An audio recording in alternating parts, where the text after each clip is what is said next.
It's just coming up to 6 o'clock, and we are back with a special emergency extra edition of the Daily Tea, because Zia Yusuf, the chairman of Reform UK, has quit.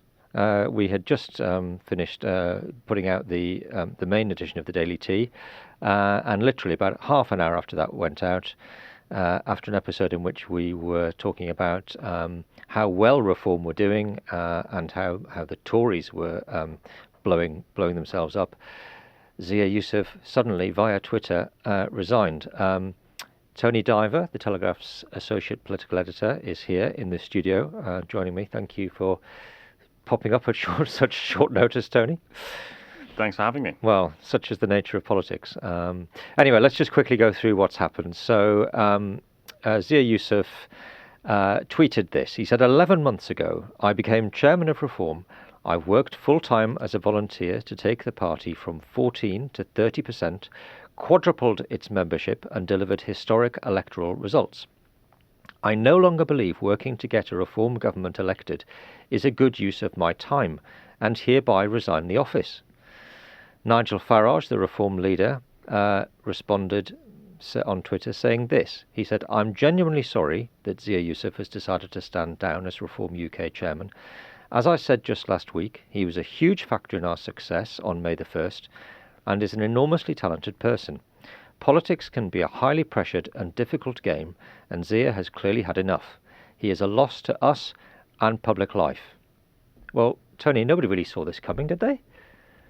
No, well, I think there's been hints of factions and disagreements going on in the Reform leadership for quite a while, but I think it's worth pointing out that it's not particularly unusual either for Reform UK or for Nigel Farage political projects more generally.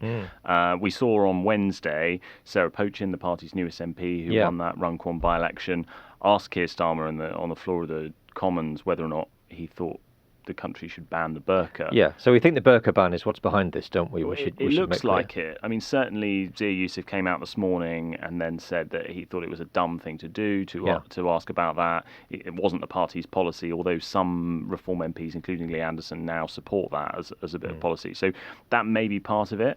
Yeah, I think Tony, we should say this might help people with a bit of context, because Zia Yusuf said on X after that intervention in the Commons by Sarah Pochin, the Reform MP, who asked Sir Keir Starmer if the government would back a burqa ban. Zia Yusuf said on X, I do think it's dumb for a party to ask the PM if they would do something the party itself wouldn't do.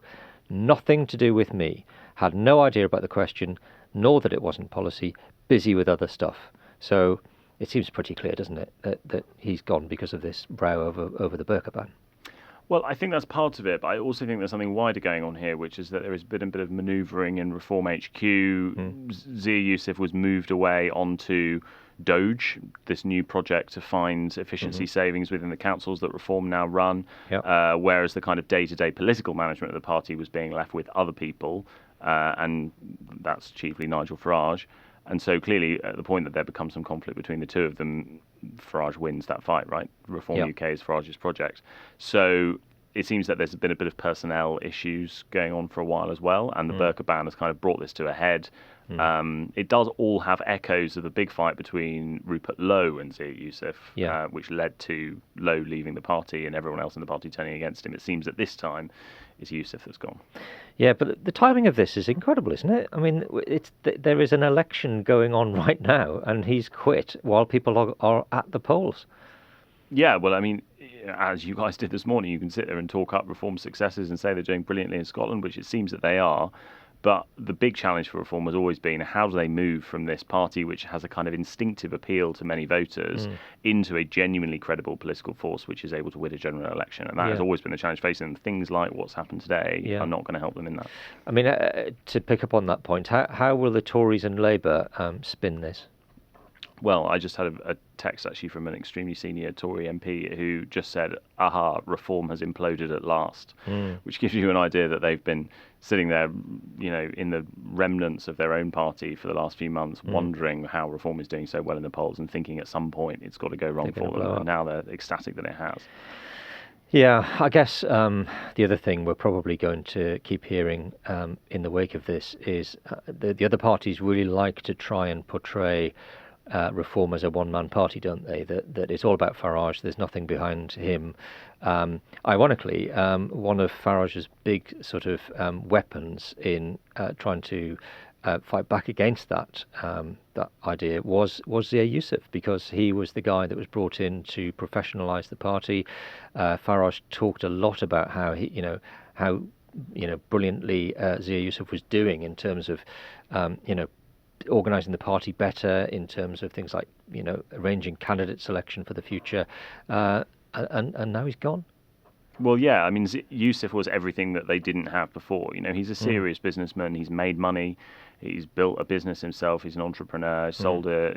Made a lot of cash and has put some of that into Reform. He's not the kind of motley crew of people that we saw back in 2024 when Reform was running in the general election, or even years before that. These constant sort of racism scandals and the sort of whiff of unpleasantness that's hung around sometimes.